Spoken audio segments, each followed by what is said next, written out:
Juice is celebrating its 30th anniversary this week with a brand new 4K release, so let's talk.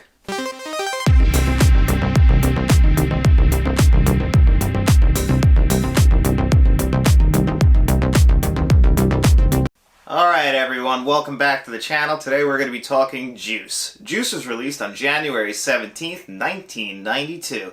And I am actually the same age as Juice, but only one of us is getting a video made about their storied life. And Juice is directed by Ernest Dickerson, who was the cinematographer for Spike Lee on every one of his 6 films leading up to this movie, which also includes Malcolm X, which was also released in the same year.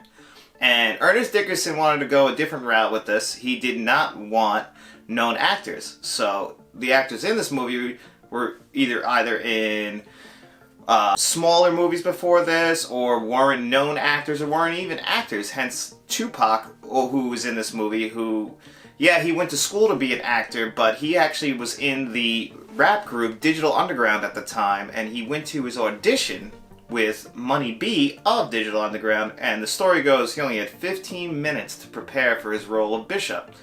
And if that is true, he nailed it, because as Bishop, Tupac, he just steals every scene he's in. He is unbelievable. He is scary in this movie. He essentially turns out to be, spoiler, into a serial killer. And from where you start to where you end is unbelievable with Tupac. But if anyone knows anything or has watched any of interviews with Ernest Dickerson, you'll know that there was some studio interference and editing for this movie. So the ending that we got is actually not the ending that Ernest Dickerson wanted to actually have attached to the movie. And as I was watching the movie, from what I saw, because this was my first time viewing it, was that Tupac was just not happy in his life. And I'm trying to figure out, is it some sort of mental illness issue? Because at the beginning we could see all 4 families, all 4 men who are protagonists in this movie, all their different home lives. And for Tupac, we don't see his mother. His father is just sitting there on the couch, and you see him put $5 in his pocket, and he's just a kid. So he's the breadwinner for his family.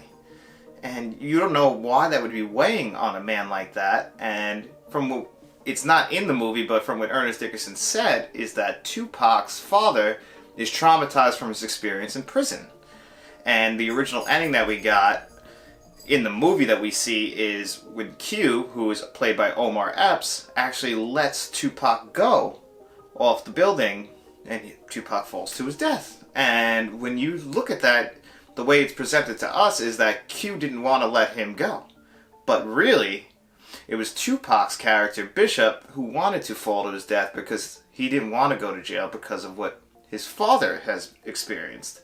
But studio interference did not like that ending due to test screenings, and they did not want to see Tupac basically just give his life up. They wanted him to be a redeemable character.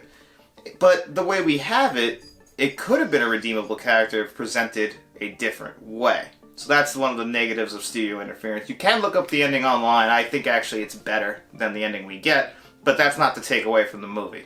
Because the movie in general that we do get is an incredible movie. Don't get me wrong. So, just right off the bat, the opening credits are wonderful. I turned it on and I was just blown away. This is a movie that came out in 1992, and you wouldn't believe it based on the opening credits. With the record scratching over the actual, everybody's names popping up, all the actors, producers, and director. Also with shots of New York. It was beautiful. That's very much of a lost art, is the opening credits. You don't get enough of that. Also, it's just a love letter to hip-hop, especially early 90s hip-hop. If you're not familiar, there's a lot of DJ battling in this movie, and it really is great. I do enjoy that music, so I was really enjoying what I was seeing, especially from these scenes, because they really linger on these scenes for a while, so you know that this is something that's important to the director and what he wanted to show. And we also get a little cameo appearance from Queen Latifah in here, before superstardom. This is early Queen Latifah when she was just an underground hip-hop artist, so it was really nice to see her in this movie. I really enjoyed it. And, this movie is, again, it's 30 years old, but it's very topical today with issues we're dealing with today in America, with racism and, you know, systematic racism in our country. And it just shows you, like, you know, these people were trying to get out. Q wanted to be a DJ. That was his way out, but he's conflicted in his relationship with his friends and what they're doing. And, you know, in the middle of the movie, that robbery just turns everybody. And it really, Tupac's character, he becomes paranoid and scared. And he is not the same character he was in the beginning.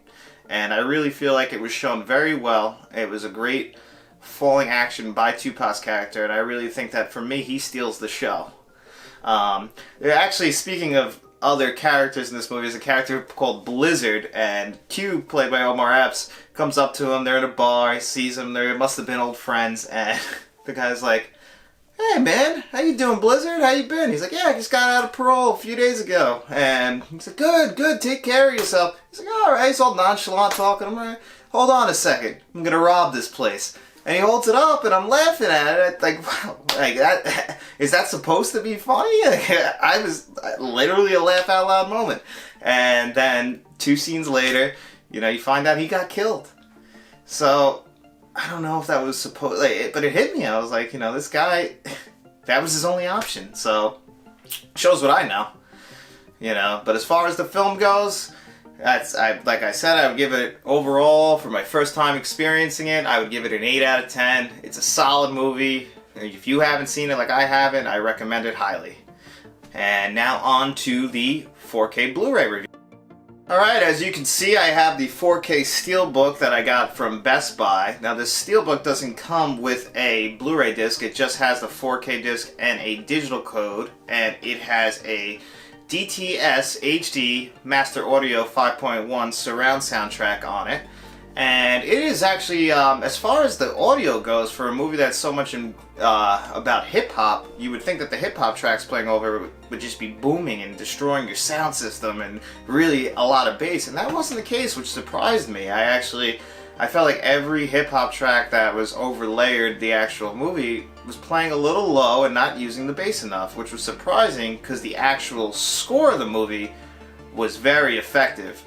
Like, very good use of bass, especially in the interrogation scenes and certain scenes when you could just see the panic in Omar Epps' face, and the way they used the regular score over it was amazing. So overall, I would give the audio about a 3 out of 5, but the hip-hop tracks I thought could have been done way better.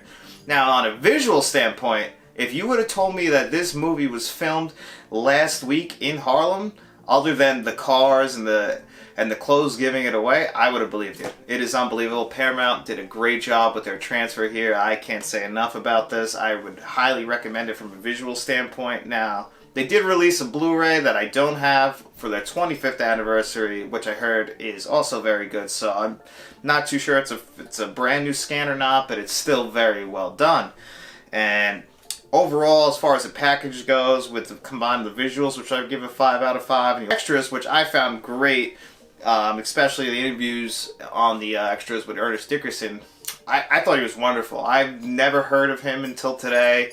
I mean, I've seen the name and the cinematographers for Spike Lee's movie, but I wasn't familiar with his work. And, you know, I'm actually disappointed in myself because he seems like such a great guy, and he put a lot of passion and care into this movie, and I can't recommend this 4K enough. If you could afford it, I would spring for the Steelbook. It is very nice, and if you haven't seen Juice yet, even if you don't get the 4K Blu-ray, I recommend it highly. Overall, just a great package and a great film, so please check it out if you can.